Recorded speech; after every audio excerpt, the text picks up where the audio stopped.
여기 단 치운 거 아닙니다.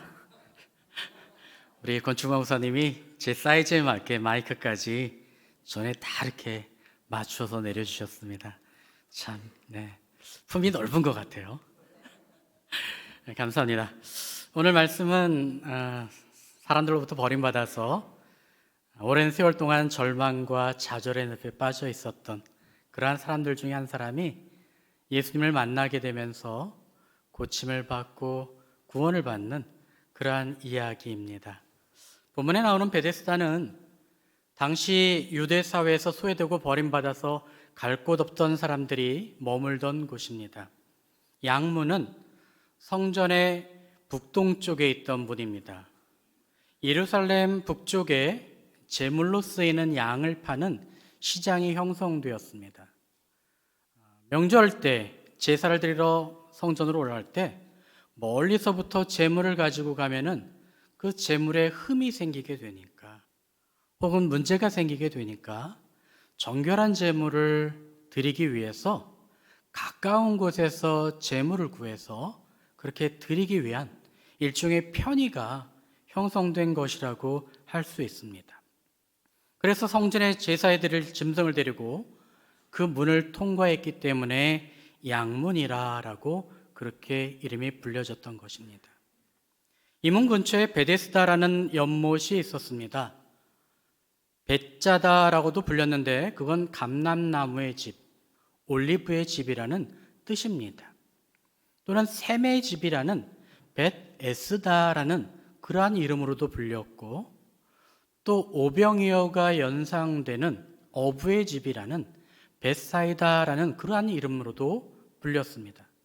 그런데 마지막에 베데스다라는 이름으로 불리게 된 것은 그곳이 자비의 집, 은혜의 집이라는 그러한 뜻을 갖고 있기 때문입니다. 갈 곳 없어서 소외된 사람들, 불쌍한 처지의 사람들이 모여서 새로운 삶의 자리를 형성하였고 자비를 구하는, 성전에 제사 드리러 가는 사람들에게 구걸하여서 은혜를 얻는 그러한 장소가 되었기 때문입니다. 이 베데스다 연못은 원래 빗물을 받아서 보관하기 위한 저수조로 만든 것입니다. 그런데 그 바닥이 간헐천과 연결되어서 가끔 지하수가 공급되기도 했습니다. 그래서 간헐천이 뿜어져 나올 때면은 연못물이 저절로 움직이는 것 같은 그러한 현상이 나타났습니다. 하지만 당시에 그러한 이유를 알지 못했던 사람들은 천사가 내려와서 그 물을 움직인다는 그러한 생각이 퍼지게 되었고, 그래서 자연히 병을 고치는 효험이 있을 것이라는 전설이 생겨났습니다. 그래서 당시 본문에는 소문을 적어 놓았고, 고대 권위 있는 성서의 사본에는 그 부분이 없기 때문에 오늘 본문의 그 부분을 특별히 3절과 4절을 보면은 괄호를 쳐서 그 부분을 따로 구별해 두고 있습니다. 베데스다는 헛된 욕망의 상징입니다. 세상적인 기대가 만들어낸 희망을 의미합니다. 그 연못에 물이 움직일 때 누구든지 먼저 들어가는 이는 병고침을 얻는다는 소문만 있었지 실제로 병이 나은 사람은 없었습니다. 물론 위약 효과라는, 플라시보 효과라는 것이 적용되었을지도 모릅니다. 실험에 따르면은 약 30%가 실제로 가짜 약을 먹어도 이러한 증상에 효험이 있다라고 하면은 그 증상이 완화되었다라고 그렇게 표현하는 사람들이 있다고 합니다. 사람들은 때로 사실이 아닌 것에 사로잡혀서 옳고 그른 것을 제대로 분별하지 못할 때가 종종 있습니다. 오늘 우리가 함께 나눈 본문 말씀에도 그렇게 엉뚱한 것에 집착하는 사람들을 보게 됩니다. 베데스다의 연못가에 있던 이들은 그 연못과 관련된 전설, 즉 사실이 아닌 소문에 의지하고 있던 사람들입니다. 거기에 머무르고 있던 그러한 사람들은 어쩌면 그것이 최후의 선택일지도 모릅니다. 세상에서 절망을 안고 있는 이들이 마지막 희망과 기대를 거는 곳, 자비를 구하는 곳, 또 은혜를 비는 곳이 바로 그 자리였기 때문입니다. 그러나 그 기대는 한낱 전설과 미신에 대한 헛된 믿음에 지나지 않는 것입니다. 우리가 삶의 근거로 두어왔던 것이 그처럼 헛된 기대요, 희망은 아니었는지 되짚어 보아야 합니다. 참된 자비와 치유와 회복을 얻으려면, 은혜와 구원을 얻으려면 그런 것으로부터 돌이켜서 참으로 자비로우시며 은혜로우신 예수 그리스도를 만나야 하는 것입니다. 1990년대 후반에 가까운 세검정의 모 기도원에서 김모 원장이 성령 수술로 암덩어리를 생배에서 꺼내는 그러한 시술을 보이기도 했습니다. 기도하면서 자기 손을 뱃속에 넣으면 암덩어리가 녹아내린다면서 그렇게 집회를 인도했습니다. 그리고 그곳에서 파는 생수가 치유와 치료에 효험이 있다고 팔기 시작했습니다. 그러다가 무리가 일으키게 되면서 방송에 나오기 시작하고 결국 사기라는 것들이 입증되고 또 이단으로 몰려서 교계에서는 그렇게 정죄 당하였습니다. 거기에 희귀난치병으로 어려움을 겪던 이들이 그 소문을 듣고 마지막 희망을 걸고 그 기도원에 머물렀던 이들이 많이 있습니다. 저와 함께 활동했던 중증장애인들도 그곳을 마지막으로 그렇게 희망을 걸고 찾아갔었던 이들입니다. 그러다 거기에서 서로 아름아름 알게 되면서 서로 위로하고 서로 지지하고 서로 소식을 나누고 안부를 얻던 그러한 이들이었습니다. 그런데 나중에 방송에 나오게 되고 문제가 되고 뿔뿔이 흩어지기 시작하면서 그 중에 절반은 신앙을 다 버리고 비판적인 사람, 비관적인 사람이 되어져서 떠나간 사람들이 있고 그 중에 일부는 믿음을 지키고 다시 새로운 믿음과 소명을 가지고 이렇게 희귀난치병으로 어려움을 겪고 있는데 이러한 병과 유사한 사람들이 있을 때 우리가 정보를 알려주어야 하고 그 부모들이 그 자녀들을 어떻게 양육해야 되는지도 가르쳐 주어야 하고 또 가족과 함께 살 때에는 늘 힘들고 어려운 상황들이 많았는데 따로 독립해서 자립해서 살아가면은 장애인들도 살아갈 수 있다는 것을 보여주고 그럴 땐 서로 가족 가운데 우애도 있게 되고 부모는 늘 죄스러운 마음, 미안한 마음으로 어쩌다 오게 되면 방을 깨끗이 치워주기도 하고 목욕을 시켜주기도 하고 새 옷을 입혀주거나 밥을 지어서 먹이기도 하고 굉장히 아주 사랑과 우애가 깊어지는 그러한 것들을 경험하면서 중증장애인들이 지역사회에서 독립해서 살아갈 수 있다는 것을 보여주어야 한다는 그런 어떤 신념에 가득 차서 모임을 만들기 시작했습니다. 그들은 남은 자 선교회라는 이름을 두었습니다. 늘 평상시에 집에서 남겨진 자들이었습니다. 사회에서 배제되고 남겨진 이들이었습니다. 그런데 성서 속의 남은 자 말씀을 접하면서 자기들의 신세가 그렇게 남겨진 이들이었지만 그러나 이 남겨진 이들을 통해서 역사하실 하나님의 희망과 기대와 메시지를 자신들이 품고 남은 자 선교회를 만들게 된 것입니다. 어쩌다 제가 장애인 분야에서 봉사활동을 했습니다. 처음 교육전도사를 시작했던 곳이 저 강북구에 있는 한 교회였습니다. 그 교회는 장로님께서 6.25 이후에 전자한 고아들을 모아서 야학으로 시작했던 그러한 가정공동체였습니다. 그 가정공동체가 교회가 된 것입니다. 그런데 제가 그 교회에 교육전사로 부임했을 때 참 여러 가지가 마음에 참 잘 맞았습니다. 저는 사실 고등학교 학생회장 할 때 엔젤 세이븐의 선생님과 함께 후원금을 들고 왔다가 나도 보육원에서 아이들의 신앙생활을 지도하는 선생님이 되어야 되겠다라는 그러한 생각을 갖게 되었습니다. 그래서 올리포더 너서리 스쿨, 오로지 보육원을 위해서라는 그런 어떤 표대를 마음에 새기고 공부할 때 이것 나중에 보육원 아이들 지도할 때 좋겠다. 그래서 태권도를 배울 때는 이거 잘 배워서 아이들을 가르쳐주면 좋겠다. 뭐든지 그런 관점에서 하나하나 소화해내기 시작했습니다. 그런데 당시 전국장애인연합수련회 산상성회를 여는데 담임 목사님이 대회장을 맡으셨습니다. 그래서 중고등부 연합수련회를 그쪽으로 가서 봉사활동을 했으면 좋겠다라고 말씀을 주셨습니다. 그때 저는 다행히 유초등부였습니다. 그런데 관심이 생겨서 따라갔습니다. 그래서 봉사를 시작했습니다. 처음에는 안내 접수를, 등록 업무를 맡았습니다. 그리고 숙소를 배정해 드리고 명찰 이런 것들을 다 나눠드리고 필요한 것들을 나눠드리고 안내사항을 나눠드리고 또 시간이 남을 때는 주차 안내를 해주기도 하고 또 간이 화장실을 예전에는 공중 화장실이라고 한쪽엔 남자들이 서서 볼일을 보고 이렇게 문이 닫혀져 있는 곳이 있어서 그 안에 문을 열고 간이 변기 앉아서 볼일을 볼 수 있는 그러한 것들 하나하나 설치하는 것을 도와드렸습니다. 그렇게 시작을 했다가 막상 이제 자원봉사자들이 부족하니까 이제 안내 업무는 조금 봐도 되니까 물론 다양한 봉사자들이 오기 때문에 또 배치도 해야 되지만 그래서 조금씩 봉사활동을 직접적으로 하기 시작했습니다.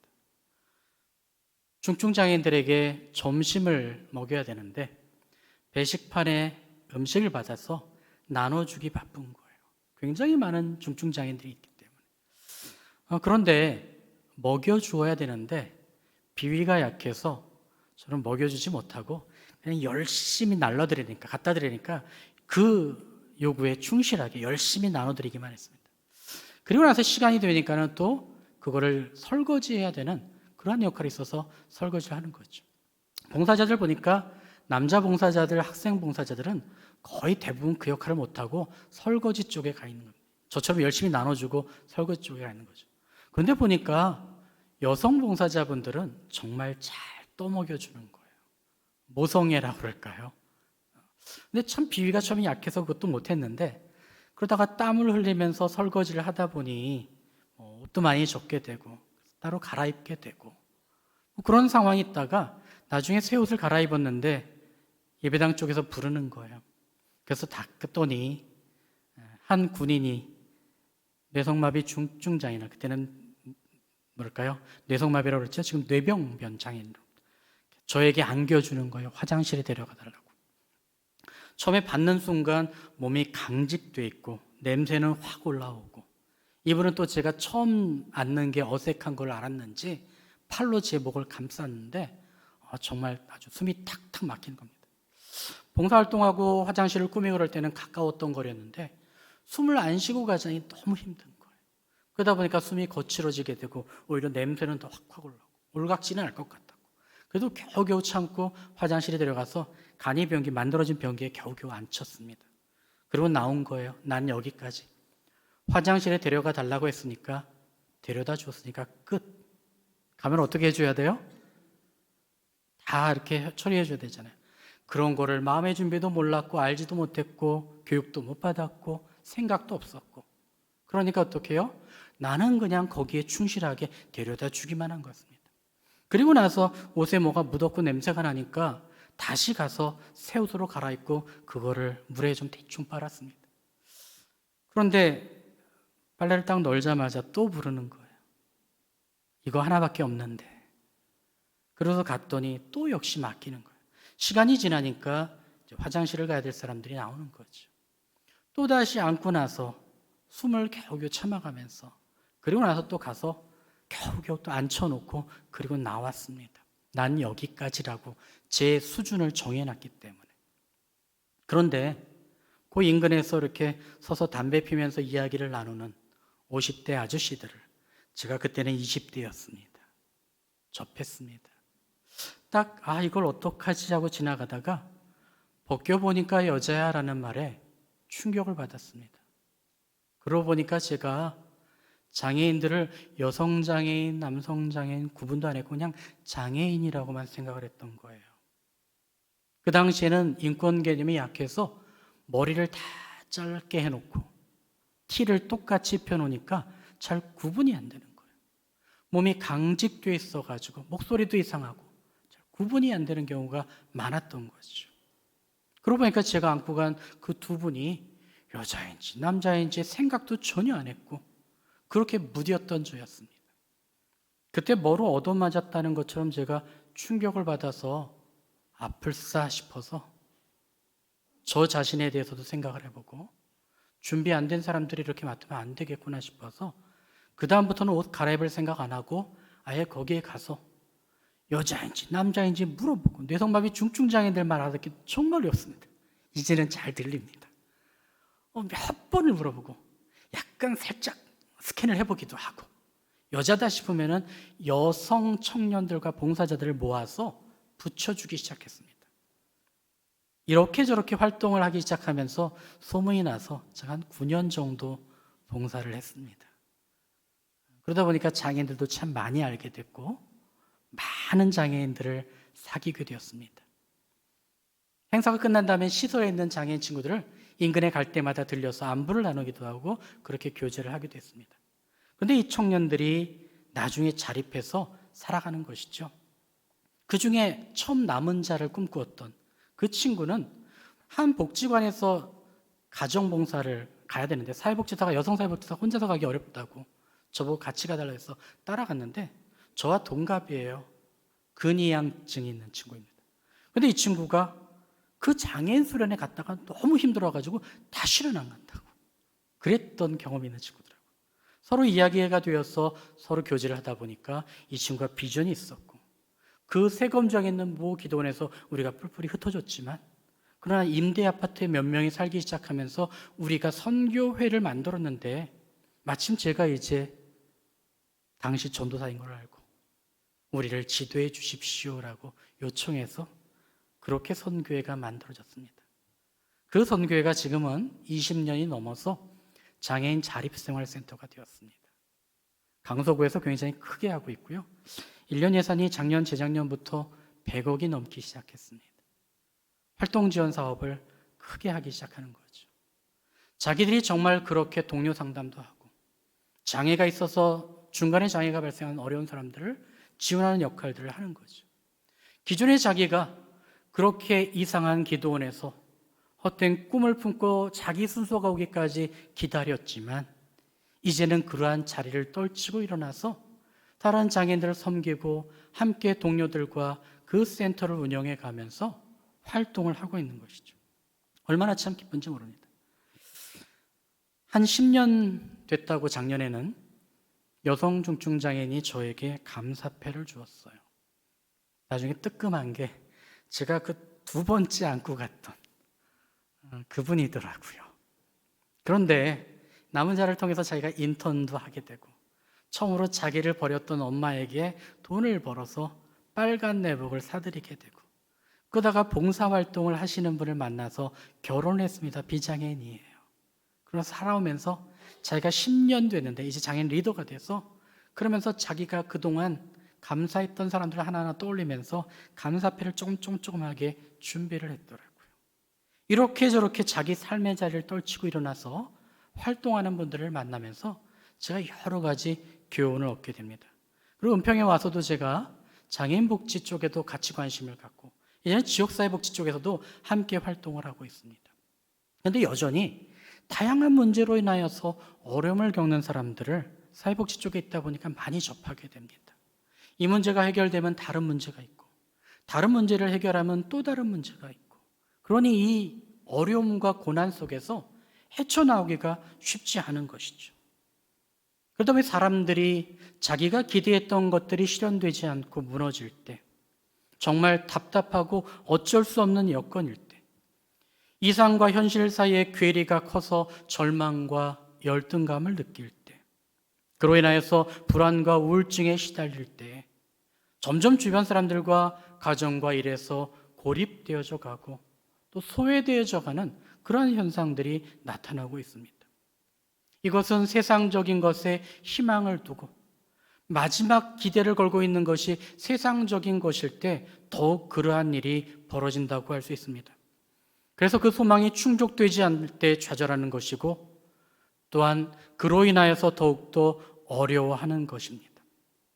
그러나 예수 그리스도에게 소망을 둔다면, 우리 곁에 계시는 우리 주님에게 소망과 희망을 둔다면 우리는 우리 삶의 전환점을 맞이할 수 있습니다. 베데스다 연못의 모습은 이 세상의 모습과 너무나도 닮아 있습니다. 연못물이 움직일 때 제일 먼저 들어간 오직 한 사람만이 고침을 받는다는 그러한 속설이 지배하기 때문입니다. 그 전설은 이 세상의 경쟁 논리와 일치합니다. 1등만이 살아남는 세상인 것입니다.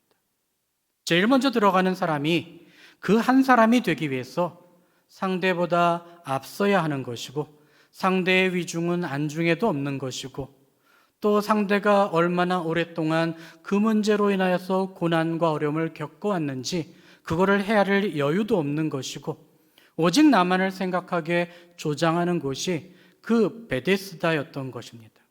그래서 베데스다는 대다수의 사람들이 자신을 탓하고 이웃을 탓하고 환경을 탓하면서 자신에게 기회가 오기를 마냥 기다리는 불평과 원망과 시기와 질투라는 세상의 늪이 되어져 갔던 것입니다. 시편 15편에 보면은 주의 장막에 거하는 자들, 또 주의 장막에 주의 성산에 거하는 자들에 대해서 알려주고 있습니다. 정직하게 행하며 공의를 일삼으며 그 마음에 진실을 말하며 그 혀로 참소치 아니하고 그 벗에게 행악지 아니하며 그 이웃을 회방하지 아니하며 그 눈은 참남된 것을 멸시하고 여호와를 두려워하는 자를 존대하며 그 마음에 선한 것은 해로울지라도 변치 아니하며. 그런데 유대인들이 그렇게 성스럽게 여긴 예루살렘, 그곳에 재물을 가지고 들어가는 양의 문 옆에 베데스다에서는 주의 장막에 유할 자, 주의 성산에 거할 자가 머물고 배출될 수 없는 그러한 여건이었습니다. 오늘 7절 말씀을 보면은 주님, 물이 움직일 때에 나를 들어서 못에다가 넣어주는 사람이 없습니다. 내가 가는 동안에 남들이 나보다 먼저 들어갑니다. 사람이 없다는 이야기입니다. 오랜 세월 동안 절망하고 좌절하며 지켜본 결과 사람이 없다는 것입니다. 그 성스러운 도시 예루살렘에, 거기서도 은혜가 넘치고 자비가 넘치는 베데스다에 생명의 길, 회복의 길, 그 길로 인도하고 안내할 사람이 없다는 것입니다. 예루살렘에 제사를 드리러 수많은 사람들이 드나드는 곳이고, 제사를 드리기 위해 양을 데리고 와서 양을 씻기는 못이 있는 곳이고, 동병상련하는 아픈 마음으로 서로 통하는 사람들이 부지기수인 곳임에도 불구하고 도와줄 사람이 없다는 것입니다. 세상에 사람은 넘쳐나도 사실 나에게 생명을 갖게 해줄 사람, 나를 회복시켜 줄 사람은 찾아보기 어렵습니다. 나를 진실로 사랑해 주는 사람은 만나기 힘듭니다. 그러나 우리 주님은 내가 곧 길이요 진리요 생명이라고 말씀하셨습니다. 그 예수 그리스도를 만나서 그분의 말씀을 받아들일 때 회복을 경험할 수 있고 생명을 경험할 수 있다는 것을 오늘 본문 말씀은 우리들에게 가르쳐주고 있습니다. 예전에 도리불언 하자성애라는 말이 있습니다. 도리는 말이 없으나 그 밑에 절로 길이 난다라는 말이기도 합니다. 도리는 복숭아나무와 오얏나무, 자두나무를 도리라고 부릅니다. 복숭아나무와 오얏나무의 꽃이 꽃 벚꽃처럼 자꾸 예뻐서 사람들이 꽃을 피우면 그 나무에게로 꽃 구경을 하러 가게 되고, 나중에 열매를 맺으면 열매를 먹으러 그 나무에게로 가게 됩니다. 그러면서 자연스럽게 나무 아래에 길이 열리게 된다는 것이죠. 그래서 덕망이 높은 사람을 도리라고도 불렀는데, 이 도리라는 사람을 만나면, 덕망이 있는 사람을 만나면 자기 인생의 길을 열어갈 수 있다라는 그러한 말로도 쓰입니다.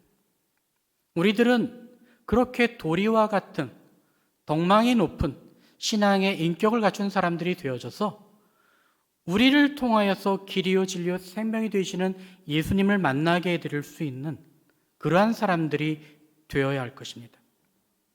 오늘 주보 말씀에 여기까지 되어 있어서 이제 설교가 끝났구나라고 생각하시면 오해입니다. 오늘 본문 말씀은 아직 15절까지가 남아 있습니다. 오늘 본문은 하나의 이야기로 되어 있지만 두 종류로 구분됩니다. 앞부분은 예수님께서 행하신 표적 이야기이고 뒷부분은 그 기적 이야기로 인해서 생긴 논쟁 이야기입니다. 첫 번째 이야기 내용은 우리가 나눈 것처럼 38년 된 병자가 그의 생에 남은 유일한 희망으로 베데스다를 찾아왔습니다. 얼마나 오래 있었는지 모르지만 이 연못에는 희망을 둘 곳이 없었습니다. 그러나 그는 연못물이 움직인다고 하더라도 그에게 기회가 찾아오지는 않았습니다. 그에게 예수님이 다가오셨지만, 곁에 예수님이 계셨지만 그는 여전히 베데스다에 미련을 두지 못하고 베데스다에 미련을 두고 예수님에게 집중하지 못했던 것입니다.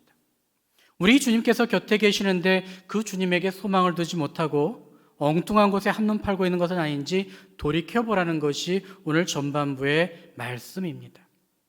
그러다 보니 그리스도인들도 때로는 베데스다의 흐름에 물들어서 세상 사람들은 남보다 먼저 성공을 얻기 위해서 노력하는데 그 대세와 흐름에 젖어들어서 그러한 베데스다 연못이 우리에게 성공을 가져다 주는 줄 착각하고 우리도 거기에 미련을 못 버리고 어중간하게 서서 기회를 엿보고 있는 경향이 있습니다.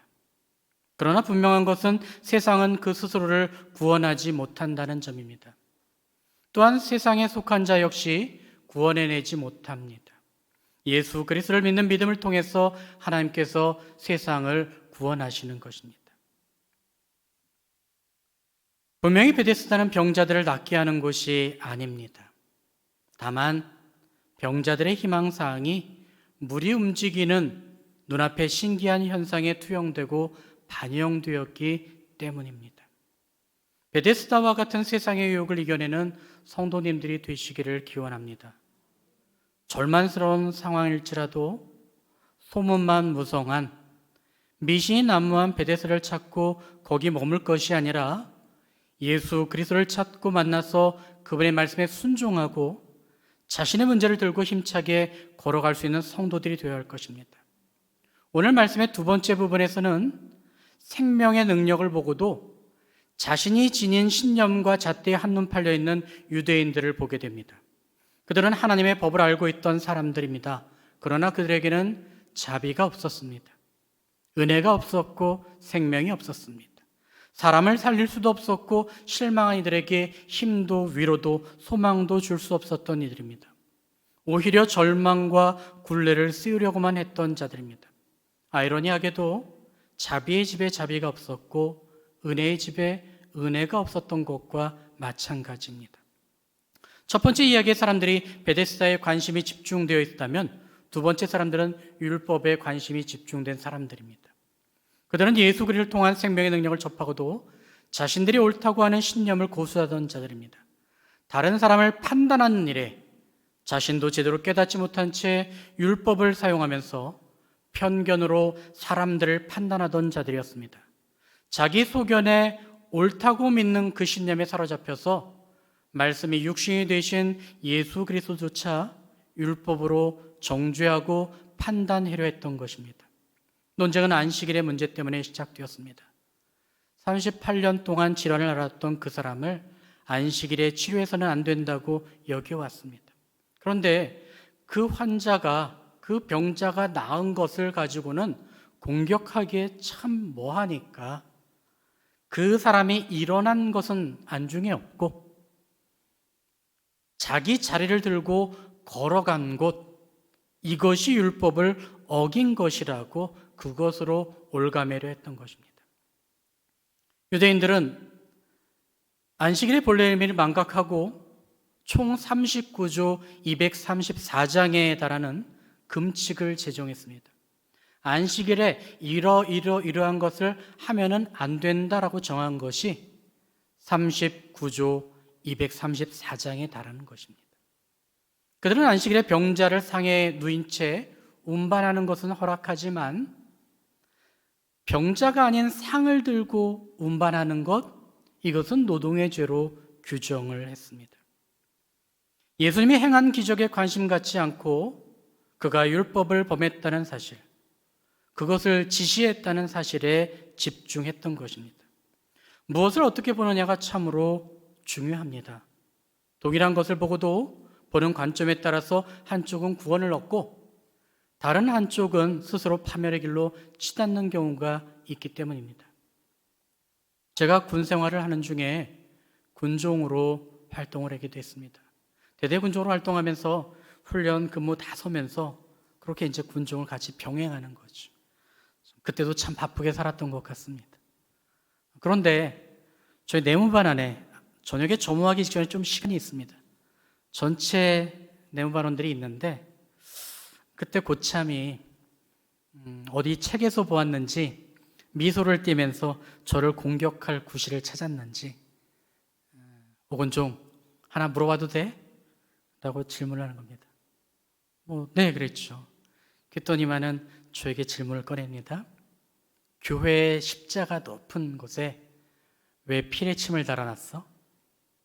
벼락이 치고 천둥이 치는 거 벼락 맞을까 봐 무서워서 십자가 위에 피레침 세운 거 아니야? 라고 이렇게 조롱하듯이 질문을 던진 겁니다. 그 이야기를 들으면서 하나님 지혜를 주십시오. 답변할 지혜를 주십시오.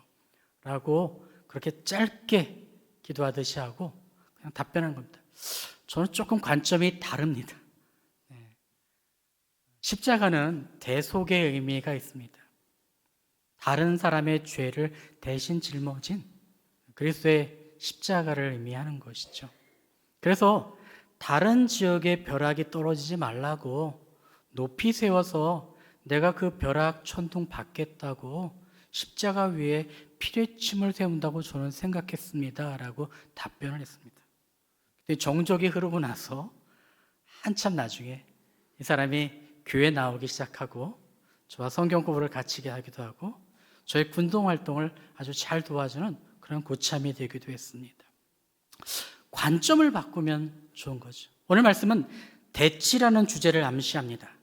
세상적인 기대나 소문에 근거한 베데스다에 대한 희망이 아니라 양의 문이 되시는 예수 그리스도에 대한 희망이 되어야 된다라는 것이죠. 두 번째는 율법을 삶의 지침으로 살아왔던 사람들이었다면 그것이 아니라 율법의 완성이 되시는 예수님을 소망하고 그분의 말씀을 따르면서 살아야 한다는 그러한 것들을 가르쳐주고 있는 것입니다. 혹시 우리도 예수 그리스도가 아닌 다른 것에 한눈 팔면서 살아오지는 않는지요? 내가 지닌 생각과 신념, 내가 가지고 있는 기준, 이것을 가지고 다른 사람들을 잣대로서 재단하면서 살아오지는 않은지요? 우리는 그러한 자리를 떨치고 일어나야 합니다. 대치시켜야 합니다. 베데스다를 넘어서는 안목을 열어야 합니다. 편집과 아집을 넘어서는 포용과 사랑과 이해가 있어야 합니다. 그래서 예수 그리스도를 바라보고 그분의 말씀을 따라서 순종할 때 우리의 삶의 문제가 해결될 수 있고 우리의 삶의 자리가 전환될 수 있고 우리가 변화될 수 있다는 것을 우리도 체험할 수 있어야 합니다.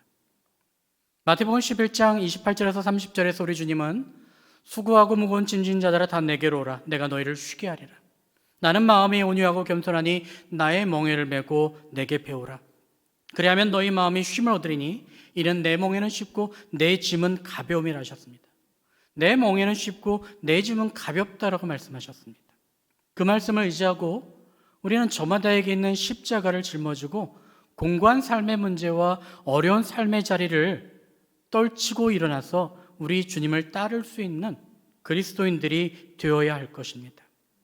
또한 양의 문이라고 요한복음 10장 7절에서 친히 말씀하신 예수 그리스도를 통해서 우리는 구원을 얻고 꼴을 얻어야 합니다. 예수 그리스도로 말미암아 들어가면 구원을 얻고 들어가면 나오며 꿀을 얻으리라고 말씀하셨습니다. 그동안 우리가 안주했던 것이 세상의 기대와 논리로 점철되어져 있었다면 우리는 이제 주님의 말씀에 울림이 있을 때마다 호련히 그 자리를 떨치고 일어날 수 있어야 합니다. 예수 그리스도를 통하여서 우리의 삶의 자리가 변하고 온전한 회복과 치유와 구원의 감격을 누리면서 그리스도의 증인으로 살아갈 수 있는 저와 여러분이 되기를 기원합니다. 은혜와 사랑에 하나님 감사드립니다. 오늘의 말씀을 통하여서 우리가 잘못된 것에 우리의 희생과 우리의 안목의 정욕에 빠져 있었던 것은 아닌지 돌이켜 볼 수